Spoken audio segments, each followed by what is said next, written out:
What's up, everybody? We're back after a really good and eventful round one of SNOCROSS in Ironwood, Michigan. Mount Zion put on a great race. Tricky conditions out there. Big surprises in the Amsoil Dominator. It's some great racing on Saturday to finish out the weekend.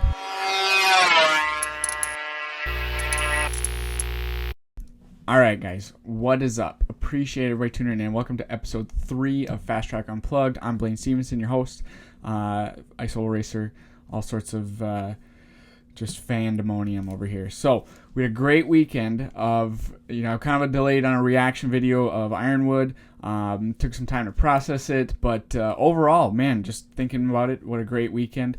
Just some tough situations for SNOCROSS to get through with. It rained there for 2 straight days. It was a mud hole, it looked like, from all the videos and pictures that we saw. But those boys and girls, they toughed it out. They got the weekend through, and it was a lot of fun. It was good to watch and catch up and kind of get into that role. We're in the end of December here. Minnesota, there's no snow here. This does not feel like winter.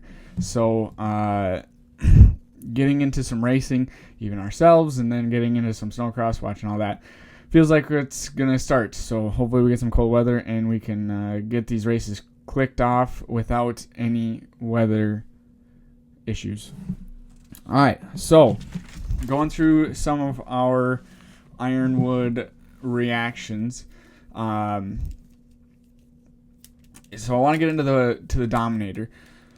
The Dominator is kind of a high-low thing. It's got some very interesting parts in lap 1, but there's a lot of times when the guys just, some guy's way better than the person he's racing, or, boy, I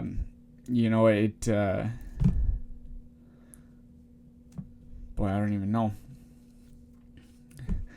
It gets to be, it can be kind of teeter-tottery, but we do have a lot of really good racing, especially in the first few races. So we saw that again with the Dominator. A surprise winner, Gustav Salston. I'm hoping I'm catching you right there, Gustav. But what a performance he put out. He had to race both the Judniks, both seasoned guys, in Cody Cam and Emil Hart in the final. And, there's a lot of strategy in the start.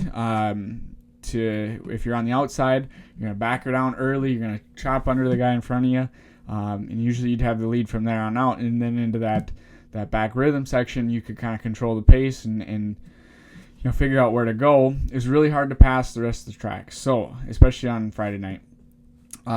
So it was there's a lot of fun and interesting to watch the tactics into turn 1. Emil was trying to get back underneath, and then when Gustav kind of closed that door, Emil railed the top, and I thought the top kind of came in turns. It'd be 1 and 2 kind of there. Kind of towards the end, the inside was getting really chopped out, but a little bit of a mistake from Emil allowed Gustav to power down that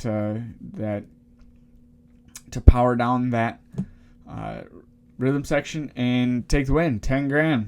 I don't know how much that is in Norwegian or Swedish money.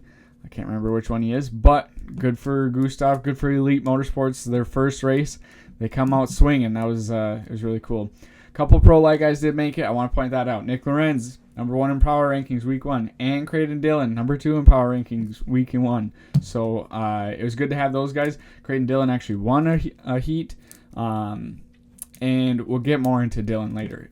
But kid's the real deal.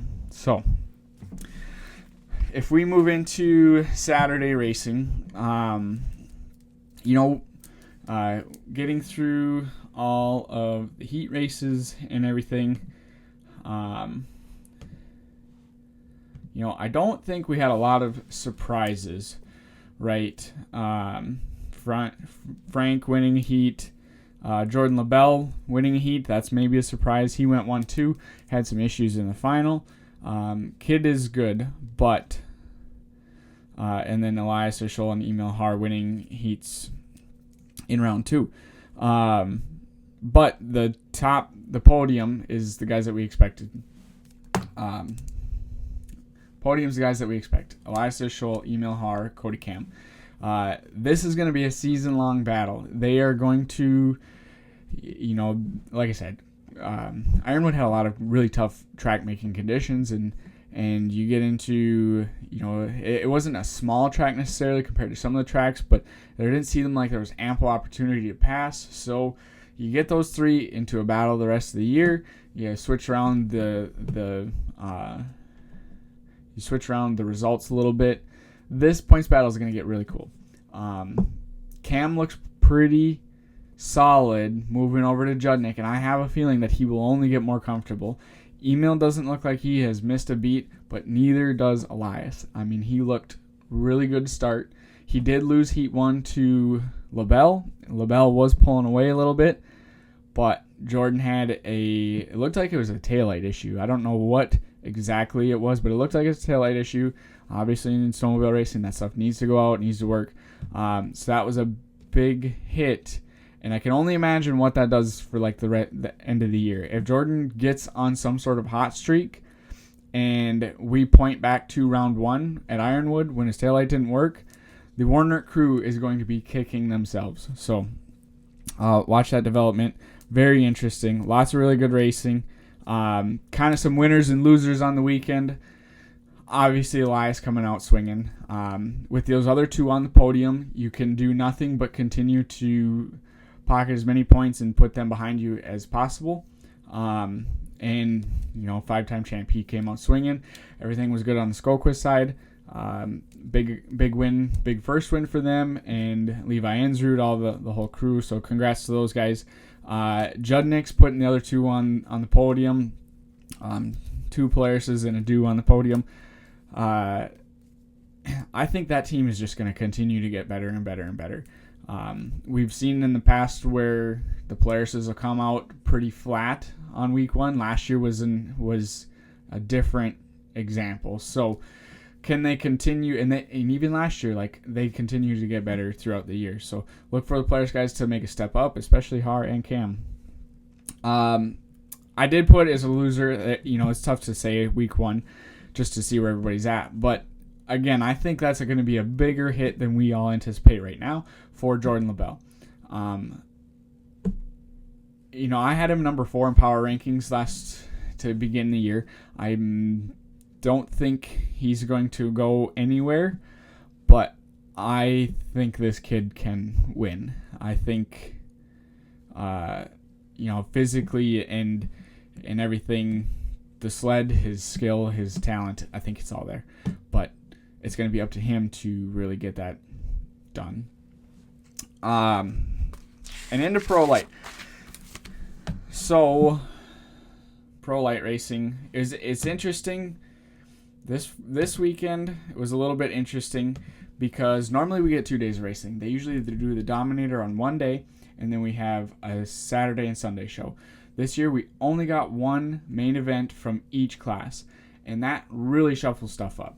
Especially, we'll get into power rankings in a future video, but the Pro Light class is such a scramble. I think we have a core group of guys who are going to be fast, and they include Creighton, Dillon, Adam Ashline, Anson Shield. Anson Shield is impressive on that dude.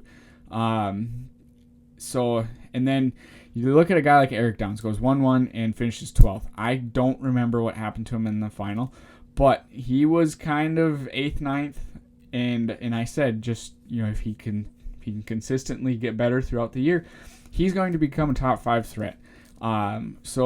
And if you look at Polaris' number 2 guy, that's going to be Eric Downs, I believe, right now. Bailey Force put on a great show, got second, and went 6-1 in heats, didn't have to race an LCQ. That's a pretty big statement there too. So, but yeah, Creighton Dillon is the real deal. He was number 2 in my power rankings to start. I don't, he raced a bit of Pro Light in the past, but I don't see any reason why he should not compete for this championship. I think guys like Lorenz and Toby Posty, who I completely overlooked, is going to be a really hard guy to beat as well. But, Dylan's starting it off on the right foot. Now, mentally, can he keep it in that competitive edge, and can they keep that sled out front as far as hole shots? And it's so much easier to race out front. But, he just continued to make it through lap traffic. He continued to extend his gap the whole race. I think it was something like 12 or 13 seconds by the end of the race, which is wild. So yeah, some winners for over the weekend. Creighton Dillon, I thought Bailey Forrest had a really, that final is solid. That's a really solid performance out of the guy from Thief River. And Troy Horbody, I did have Kirkmeyer on power rankings. He did not have a good weekend, he'll tell you that. But the other snowbike guy, Horbody, he had a good weekend. I mean, he represented pretty well, very well. 2-5 in heats and a 7th in the final. That's a big improvement from last year. So great job by Horbody. Some losers on the weekend. Tyler Archambault. I don't know how to say your last name, but dude was on fire. Did not need to go to, went 2-3, did not need to go to an LCQ. Again, a guy that I don't know a whole lot about, but he was flying, and then he had some sort of issue while he was towards the front of the pack on Saturday in the final. So he ended up finishing 15th. This is going to jumble up power rankings a lot. We will get into power rankings, and that video will come out right before the SNOCROSS in Shakopee, which is the Daytona of SNOCROSS. It is going to be a great time. But yeah, just a lot of crazy stuff going on the first weekend of SNOCROSS. I thought it was absolutely great. I thought the show was really good for being 50 degrees, 60 degrees, and maybe not 60, for being 40, 50 degrees and raining the whole time. Like I said, the guys and gals, the racers, the crews, the ISOC in general did a great job getting that show off, and it really sets a really cool precedent for the rest of the year. So pray for some cold, pray for some snow for us to get racing in Shakopee in a few weeks. Merch plug this week.